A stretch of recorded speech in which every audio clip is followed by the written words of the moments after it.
Greetings, unsettled souls, and welcome to the Correct Views. Guys, I know it's my job to keep you abreast of the dumbest of people, but I'll tell you what, as I do political commentary today for the Media Speaks, I don't even want to say that every month there's more idiots, real boobs, than any other month. Because every month it seems like I'm saying, guess what? There's more boobs than any other month as I knock the Dunce Cap over. Um, that's the Dago in me. The problem here is this. It really is the biggest collection of idiots. Now, go ahead, just jump through the show if you're one of those people that scan through. Every single person and institution that I'm about to list in this show is the stupidest, most boneheaded, ass backwards people extant today. I mean, absolute idiots. This is from BizPack Review, Michael Dorswitz. Obama, I'm no big government liberal. That's like Mussolini saying I'm no fascist. The man is the very definition of a big government liberal. Only a big government liberal could cost you your otherwise decent health insurance. Listen to this. Get ready. Obama may have chalked up yet another PolitiFact Lie of the Year award. For those of you that don't know, PolitiFact rates how bad politicians lie, and Obama always ranks quite high. President Obama claimed the contrary to the widely held perception that he's a big government crazy liberal. He actually welcomed regulatory reform in his administration. That's like saying, Stalin wasn't such a bad guy. He bought his mother flowers once. At a National Governors Association in luncheon on Monday, the president asked the gathering to send him their list of the most illogical and frustrating regulations enacted under his term in office. I don't believe in regulations for regulation's sake, he told the governors. The idea that somehow I get to kick out of big government, which is simply not the case. It's not like I get up every morning and say, how can I add more work for me? If there's something to stop doing or to do better, we should change it. We have very stringent and very tight on our numbers, all mail checkout, he said, even on some of the big regulations that you don't like. For those of you that think I'm some big government crazy liberal, we crunch some numbers around here. We take it seriously. Now keep in mind that by the time he leaves the White House, the national debt, it says, will have doubled from $10 trillion to $20 trillion. You can see it here. Look on FactCam. Right out of the gate, he added $1 trillion in stimulus funds that did nothing.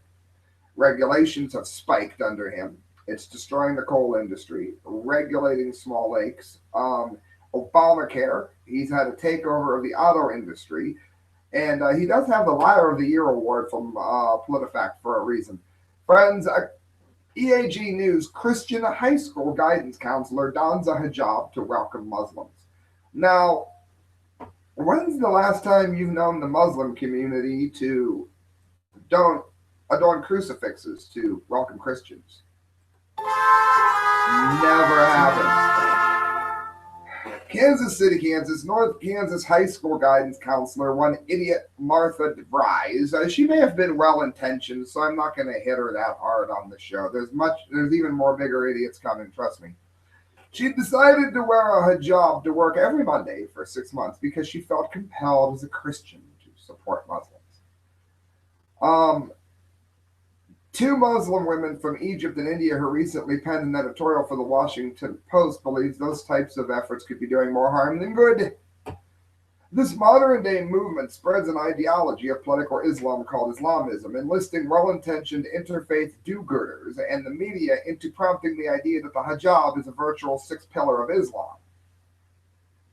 This modern-day movement, codified by Iran, Saudi Arabia, Taliban, Afghanistan, and the Islamic State, that would be ISIS for you Kesha fans, has erroneously made the Arabic word hijab synonymous with the word headscarf. This conflation of hijab with the secular word headscarf is misleading. Hijab literally means curtain in Arabic. It also means hiding or obstructing. In other words, she has decided that she was going to be more welcoming. And really what she's done is brought about more of the stereotypes that are already known of the religion to begin with. And some Muslim women have come to this country specifically not to have to cover themselves. Let's remember, when you really break it down, the reason that the hijab and the burqa, for that matter, among some sects is worn because men, I guess, can't handle looking at a woman without attacking her and raping her. If you doubt me, then you may want to ask what certain populations of the community have done to people in Germany. Truth revolt. Trey Sanchez getting dumber and dumber as we go. Britain's Labour Party suggests having tea with ISIS, not airstrikes. Oh, Buffy, can you get me some tea? I want to stop this man from cutting off my head. A key ally of Britain's Labour Party, Jeremy Corbyn, has suggested a ridiculous but very British way of dealing with ISIS. According to Telegraph, instead of dropping bombs on the Islamic terror group, try having tea with them. Friends, if I could afford to send out dunce caps to other countries, first of all, when Cameron was found to have had oral sex with a dead pig, look it up, it's fact, that he would have gotten one. As it is, he got the certificate. If there's going to be a level of stupidity that cannot be matched in Britain currently, it would be this idiot. The religion of peace that longs to cut your head off for perhaps not even wearing a burqa, as we mentioned earlier, to tie everything together. If you just have tea, with the group that crucified a man on Easter Sunday, a pastor, let's just have tea with them, and everything will be bloody okay, or at least it'll be bloody. The woman responsible for offering this friendly invitation is a sitting member of the party's National Executive Committee, Christine Shawcroft. The Telegraph notes. So do me a favor. I do these shows for a reason. Contact Mrs. Shawcroft and let her know that she is one of the stupidest people that you have ever heard of. And you may want to think twice about voting that way on the next cycle. What do you say?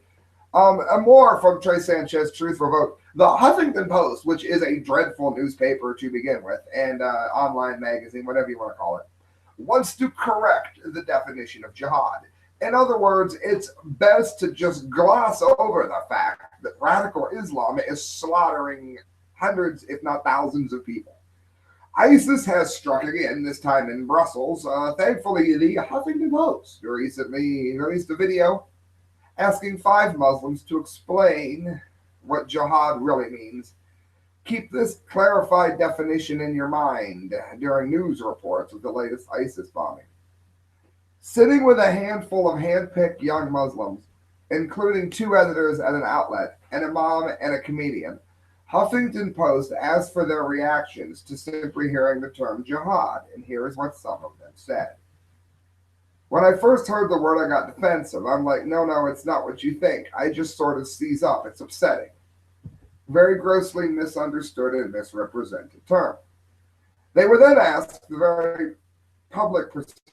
the public perceives the word jihad, and it's always paired with images of suicide bombers, large terrorists, essentially narratives for the other that can turn into whatever you want it to be. And it's a Muslim's duty to go and start killing people. And it's like, that's not what it's all about. Well, the Muslim comedian suggests Googling jihad to find out the true meaning. He then explained that all it really means is a struggle. Oh, it just means a struggle. Well, let's remember Mein Kampf means my struggle. And that is, of course, the book that Adolf Hitler wrote. Jihad might mean something very peaceful to those that say it doesn't mean cutting off heads.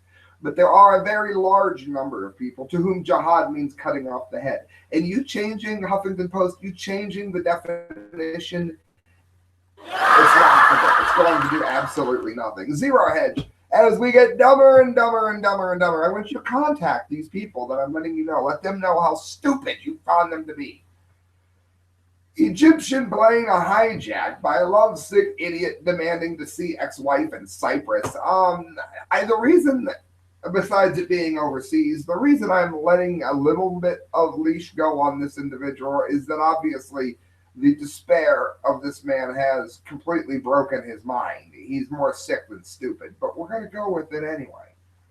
The 81 passengers aboard Egypt Air flight MS-181 got quite a scare on Tuesday when an Airbus 320 en route from Alexandria to Cairo was hijacked by a man who claimed to be wearing an explosive belt. And here's the tweet that he had earlier in the morning.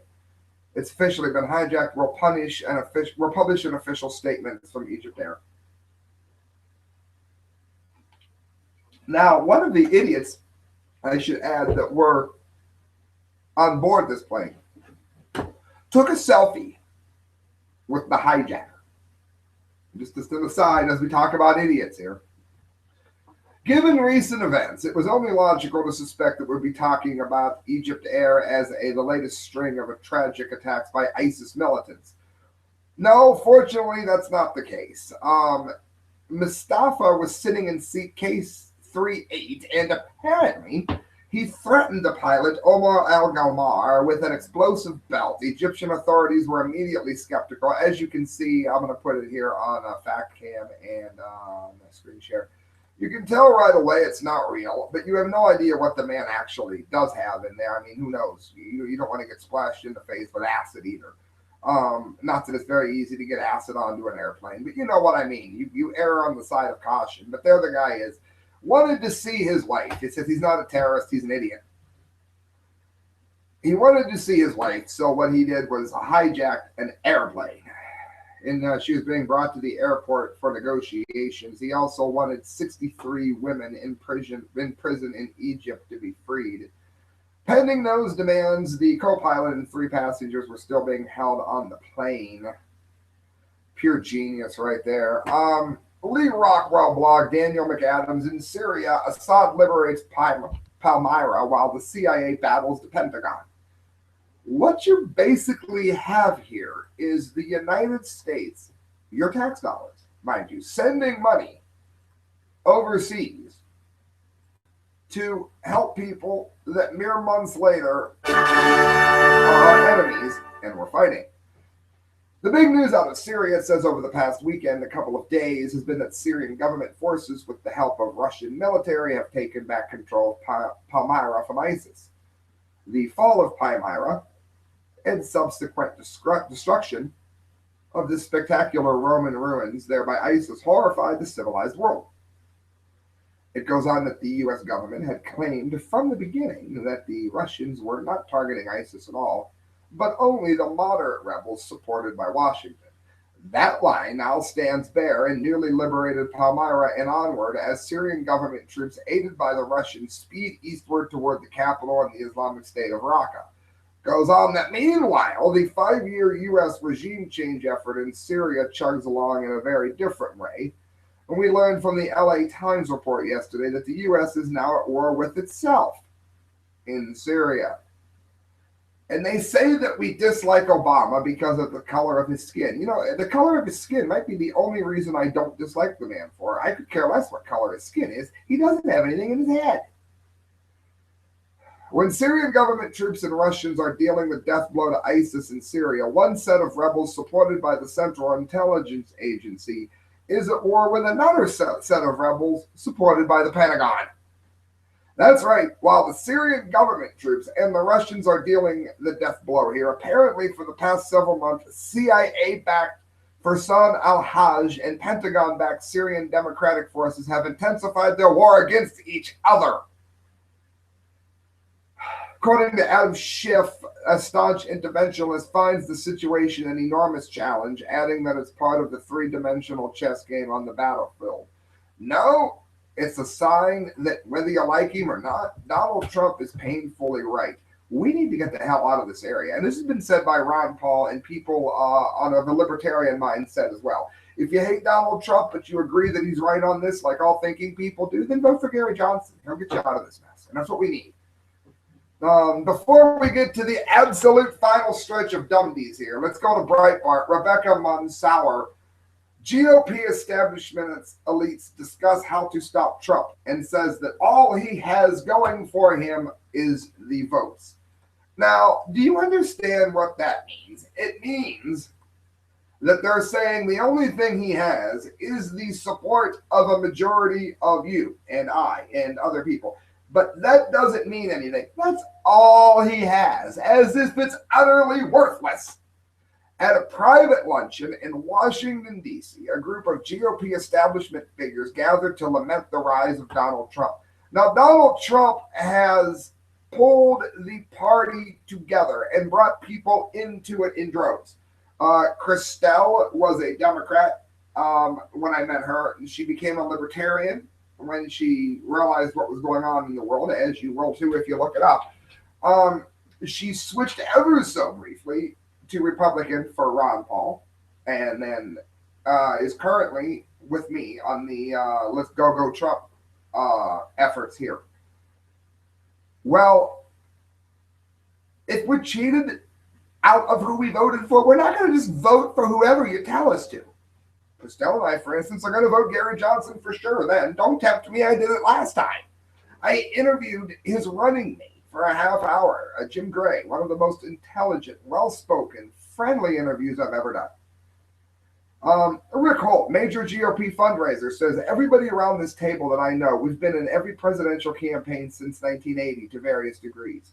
And in Trump's problem, he doesn't have a compass. You don't know what his compass is. And they ask how problematic it's going to be for the future. And he says, I talk to people all the time, and I'm sure everybody around the table does. Why don't you Republicans do something about this guy?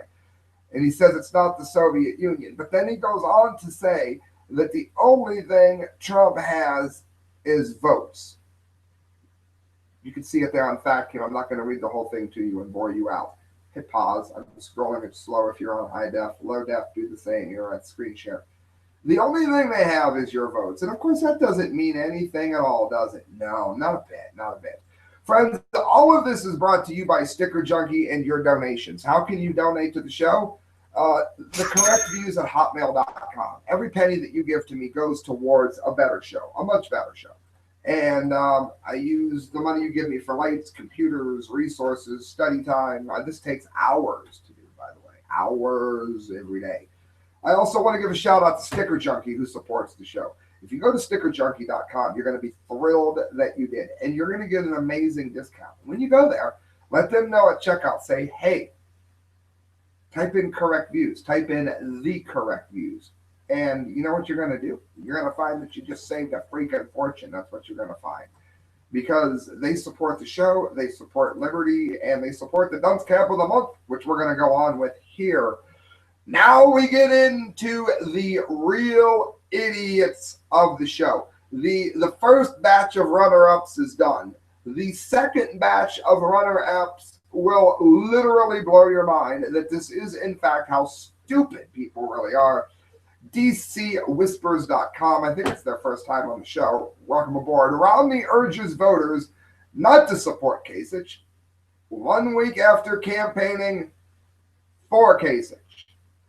This is the kind of man that would fund the people that we are fighting in Syria. I mean, God. Last week, just before the Ohio primary, Mitt Romney strode side by side with the state's governor and presidential hopeful John Kasich and declared Kasich to be the only candidate in the GOP race with a real track record of success. And he implored Ohio voters to do the right thing. I proudly voted for Trump. And to help send Kasich to Washington, D.C. to be the next American president. Now, today, according to a just released NBC report, the very same Mitt Romney is singing an entirely different tune via recorded robocalls for the Ted Cruz campaign that have Mr. Romney warning Utah and Arizona voters that a vote for Kasich is a vote for Donald Trump, and that Ted Cruz is the only candidate who can defeat Donald Trump. So there you go. Is there any wonder at all why people in droves did not vote for this idiot? And friends, I don't even know how to tell you this, but we're getting into the most disgusting story perhaps that you've seen this year, except for the rape stories. And I mean, as far as like no rapes, no murders. What's that I hear? Woman charged over footage showing oral sex with 2 dogs. Not 1, but 2 dogs. She had a threesome, I guess. I don't know. And here's a picture of her. Let me put her on fact cam. You can hear the happy puppies in the background, as it were. Oh my God. A young woman was arrested after police were presented with video footage allegedly showing her engaged in oral sex with 2 dogs. That's a doggone shame. Miranda Johns, doggy lover, is charged with 3 counts of engaging in sexual conduct with an animal. Well, the left will be in favor of it. It's just her gender identity. Police in Florida were initially investigating allegations that the 21-year-old woman had been assaulted by a man, and the man is then believed to have been produced a recording showing Johns with a pair of dogs. According to the Collier County arrest report, deputies were interviewing a man on suspicion of sexual battery, and he reportedly denied battering Johns and instead showed deputies videos Johns sent of herself engaging in oral sex with 2 dogs. It was sent during text message, and now Johns no less, what a name, from the town of Naples has now been released from Collier County Jail after paying $4,000 bail. So now the doggy's sex life has been ruined. Paul Joseph Watson, PrisonPlanet.com. We're going to get into the lie, the myth of white privilege. Oh my God, every white person is a racist. Oh, it's bullshit is what it is. But we're going to go ahead and mock it here. Let's listen to the fair-minded activist here. And this is not an attack on black people. This is an attack on anybody that believes in white privilege. Activist white people should kill themselves to atone for white privilege, of which there is none. Look up Correct Views White Privilege. I do a whole section dispelling the entire thing. There is no white privilege. What there is divisionalism from our leaders that want to divide us and have us fighting about race and color and religion and ethnicity and gay and straight. That is the game, friends. It is not about what color we are. A YouTube video shows 2 black student activists from the University of West Georgia asserting that white people should kill themselves in order to atone for white privilege. And you can see the debate here. It was held at the Harvard University and features Demir Davis and Miguel Felician from the University of West Georgia, who won 2nd place in the 2013 Cross-Examination Debate Association Finals. When a white debater asks if his friend should kill himself, he says, "I don't see why not. It's ethical."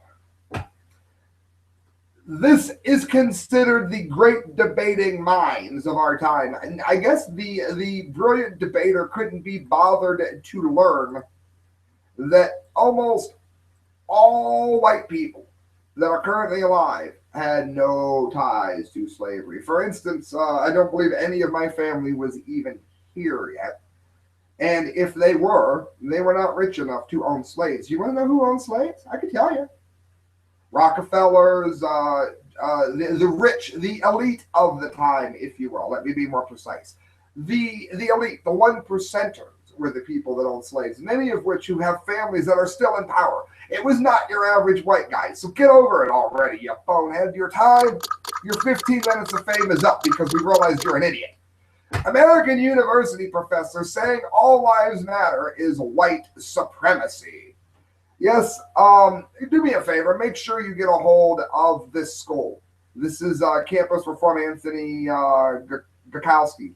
Dozens of professors from American University, Washington College of Law. Call them, leave a message letting them know how outraged you are. Or I'm doing this show for nothing. Is anybody listening? Let me know in the comment line. openly condemned an unknown student as a white supremacist for posting a sign with the catchphrase "All Lives Matter," and says that that is being used by white supremacists. Let me let you in on something, you stupid bastard. You brainless moron. White supremacists, by their very definition, do not believe that all lives matter. Okay, white supremacists often kill black people and minorities, as does the radical black movement oftentimes beat and kill white people, like the polar bear attacks and all that. It exists on both sides. But you cannot say that a white supremacist, by and large, believes that all lives matter. As a matter of fact, they tend to believe the exact opposite. Stupid moron. How did you ever become a professor? UNC campus reform, same author, Anthony Gurkowski. Diversity Workshop says that beige band-aids are white privilege, of course, because, you know, it doesn't look like their skin color. Let me tell you what, it doesn't look like most white people's skin color either. Also, you can find band-aids of many different colors. They are somewhat light in appearance because that is who buys the most band-aids. Do you know in other nations, the band-aids are of different colors all over the spectrum? They're of different flesh tones, I believe, even in Asian countries. No, of course not. Because everything is American racism. Now listen to this. This is more stupidity about white privilege. It says, I can wear a dress and secondhand clothes and not answer letters without having people attribute to illiteracy of my races. Not answering, what the hell is he even talking about? Another cultural competency activity called Uncovering the Hidden Rules of Class. Students were in respect of class based on whether or not they could complete certain tasks, like finding rummage sales. Supposedly all of this, if you believe that you can do it as a white person but not a black person, this doesn't make any sense at all. It's rambling. It's dividing us against each other on notions that have no basis in reality. If this sounds stupid to you, that's why I'm doing my commentary on it. Because we as a nation have gone this stupid. It's all around us. People are believing in unicorns, for crying out loud. You'd be better off believing in unicorns than white privilege. Literally, this is ridiculous, friends.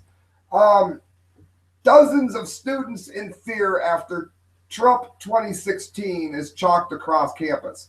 What they're trying to say is that if you support Trump, you're a racist, so you're scaring people who are of different races. Let me tell you something.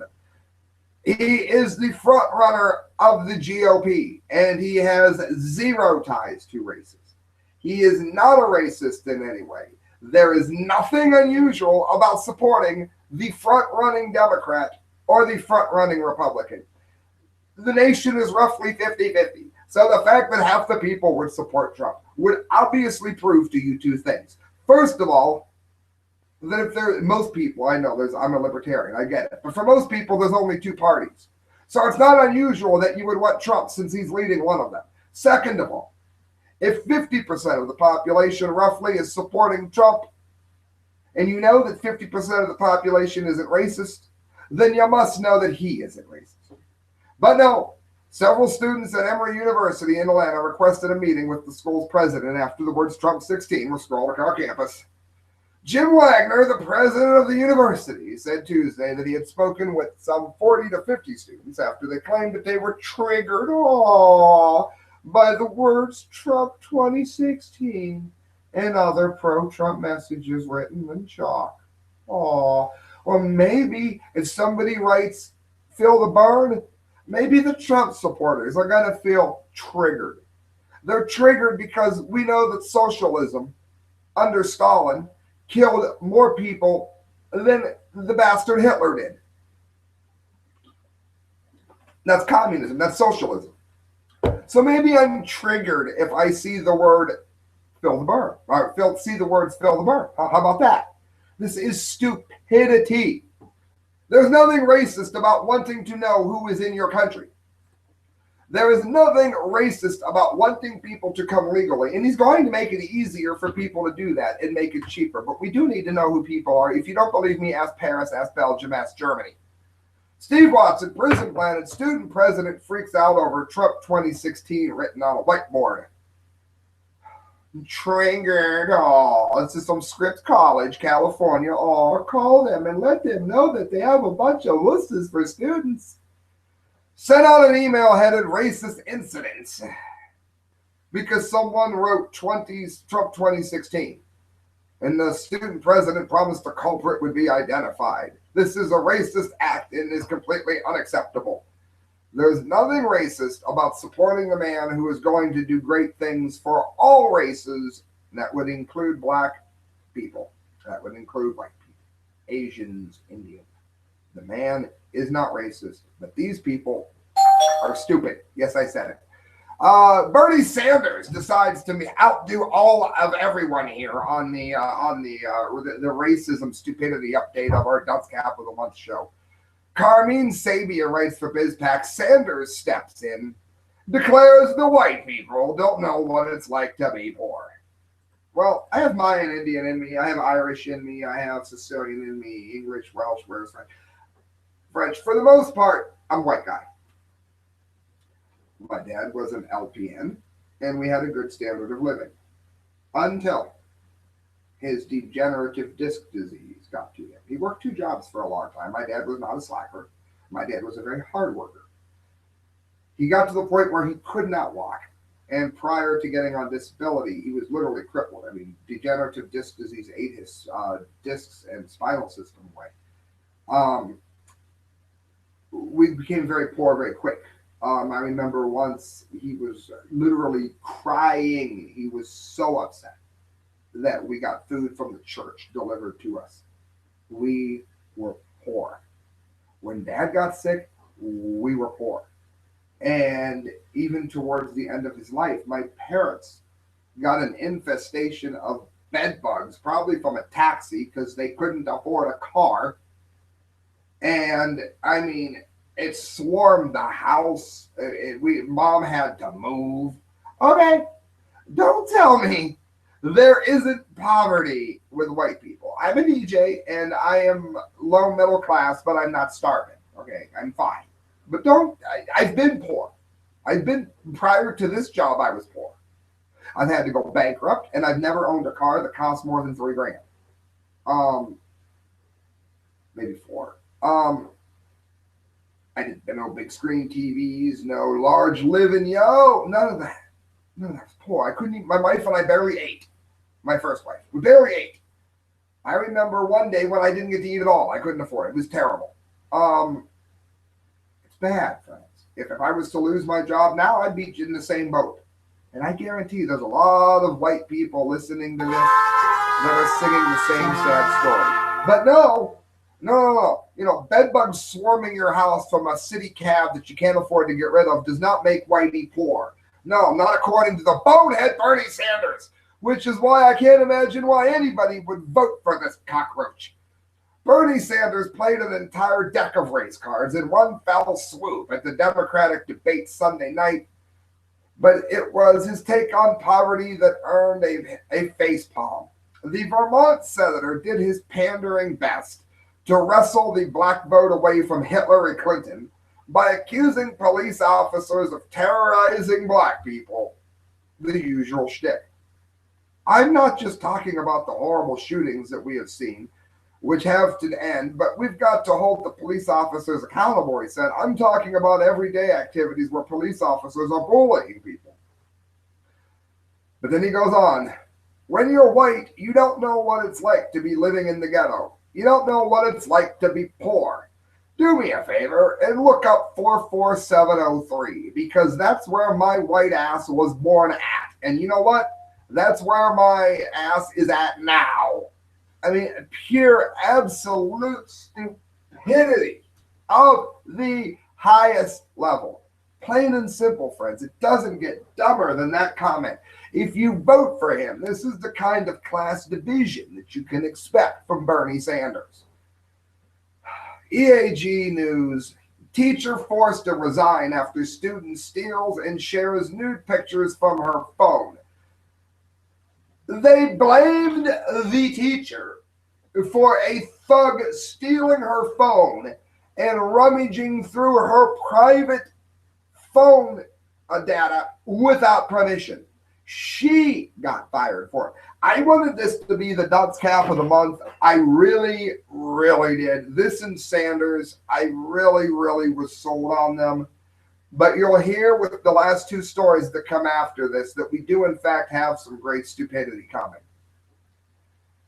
Union, South Carolina. Now, if you don't, leave me a message. If you call this school, leave me a message. I'm going to send you something awesome. I'm going to send you something awesome. Record yourself leaving a message. One message, don't harass. Leaving a message for this school. Union County Schools. Union, South Carolina, Union County School Superintendent. Leave a message letting them know that you stick up for Leanne Arthur. If you do that, I will send you something awesome. I have been known to send people silver in the past. I will send you something awesome. Film yourself calling Union County Schools in Union, South Carolina. Let me tell you why. A student stole teacher Lee Ann MacArthur, who I want you to stick up for her cell phone, found a nude picture on the device, then sent the image to other students through text messages and social media. In other words, disgraced the innocent woman. The situation prompted school officials to take action against the teacher by giving Arthur an ultimatum: either resign or the district will initiate a termination process. Union County Schools Superintendent David Eubanks told the state. So do me a favor, film yourself sticking up for her, and I promise you I will send you something awesome. I think that we have the right to privacy, but when we take inappropriate information or pictures, we had best make sure it remains private. Students had access to inappropriate material. He didn't have access to her, and it was not inappropriate. It was appropriate for her, of which she gets to decide. Half of your students probably can't figure out what sex they are, and they're allowed to do that. This is ridiculous. They are unsure of how many people have seen her pictures. It says he's 16. He's going to make stupid decisions. He is 16 and he should be thrown in the DH for theft for a year. That's what should happen. Absolute mind rot. Stick up for her, friends. Leave her. Make a video. Show me that you did it. If you send it to me at the correct views on hotmail.com, I won't post it. If you want to send it to me and want me to post it, I will. I will send you something cool, I promise. And friends, that brings us to the last two dummies. This is the runner-up. This is where you can tell that people of the Black Lives Matter ilk, for the most part, have a very low understanding of history, as do most people on the left and an ever-growing number of people on the right, to be fair. Let's remember how dumb Mitt Romney is. We just went over it. It is true that people in the Caribbean islands and throughout parts of Africa have created dreadlocks. It is also true that Egyptians, that'd be Middle East, for you Usher fans, that'd be Middle East, and Vikings, that'd be Whitey, also created dreadlocks without knowing that the other cultures had already done it. They sprung up naturally. Not that hard to imagine. You didn't have shampoo at the corner store. And it became a way to style your hair rather than just have it mad into a clump. I do believe Eric the Red had dreads. Well, don't try to tell that to this idiot who damn near got the dunce cap of the month. And if this continues, I'm tempted to dread my hair just to piss these bastards off. Must we go over, even in modern times, a couple of facts? First of all, African Americans have said for a long time that they are not properly represented. So the media now has Nicki Minaj promoting fat asses. Why, I don't know. She looks atrocious. But in any event, people are going out now and getting butt implants and ruining what was otherwise a beautiful ass. That is not appropriating black culture. That is so-called black culture, and I would never say that that's black culture because I think most black people are far smarter than that, no matter what the media says. That is not appropriating black culture. If you sell rap music to Whitey, then don't bitch when Whitey listens to rap music, for instance. We shouldn't even be divided among race anyway, but I'm using their thinking, by the way, when I say this. I think we all just need to get along and smoke a joint together, to tell you the truth. But did I just say that? The point is, we have divisionism among people that don't know anything about history. Okay, they know nothing about history. College Fix, Mark Schroerbecker. Black student who attacked white student for his dreadlocks is under investigation. Yeah, I would hope so. Look at this twit. This has to be one of the stupidest people to ever be associated with a college. He claims that she threatened to mutilate his hair too. San Francisco State University said it's investigating an altercation captured on video Monday that appears to show, it does show, a black female physically attacking a white male because of his dreadlocks. Though the school didn't identify the students in its Tuesday statement, it said neither is an employee. That appears to be the response early morning claims on Twitter that the black woman is Bonita Tyndall, whose LinkedIn page, who you should go to, there's a link to it, says she's an intern for both the Campus Women's Center and the Associated Students Incorporated. It's a 49-second video. And the black woman is interrogating a campus employee, shows her interrogating and even grabbing a white man with dreadlocks, and later hitting another man who's filming the incident, saying that he doesn't have the right to wear his hair that way. First of all, he has the right to wear his hair however he damn well pleases. Second of all,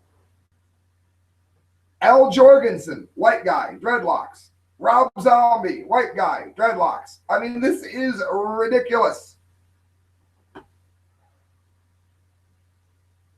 Already shared widely on Reddit and 4chan by Tuesday morning, the video features the woman in black male standing with her repeatedly accusing the white student of cultural appropriation for having dreadlocks.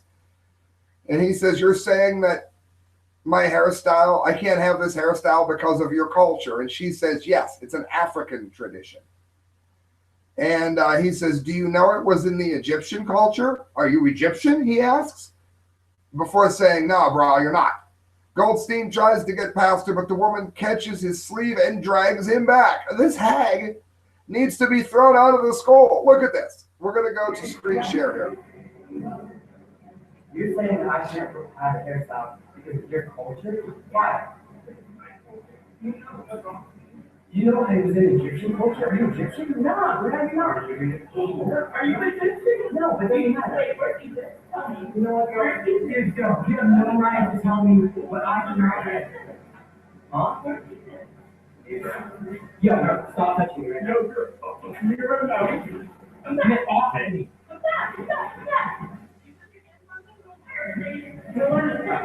But you know, there's something nice. What the hair I have?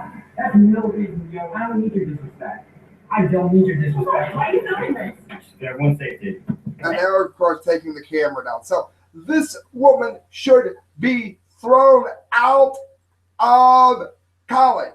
And if I continue to hear such stupidity, I'm going to dread my hair out of pure spite. And friends, that brings us to the winner, the Dunce Cap of the Month Award winner. Oh my God, I thought I'd never get here. Long show. All right, how many of you have seen A History of the World Part 1? Quite easily one of the funniest movies of all time. How about Blazing Saddles? Equally funny. Well, let me show you a little bit of this. Let's see if this offends anyone at all. Can we?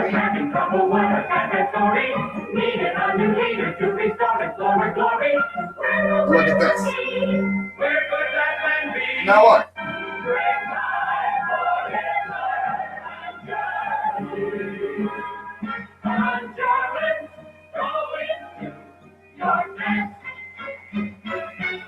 Now look, they're clearly making fun of Hitler.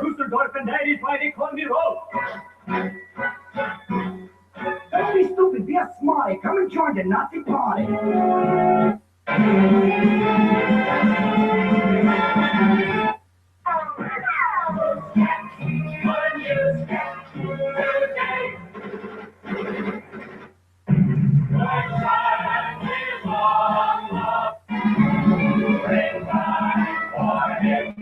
All right, I can't use too much of it or they won't let me post it. Now, friends, clearly, Mel Brooks, who is in fact Jewish and wrote this, it stars the original Willy Wonka, for crying out loud, is accused that the school has taken offense with the correct production of that play because they have a zero tolerance towards showing swastikas.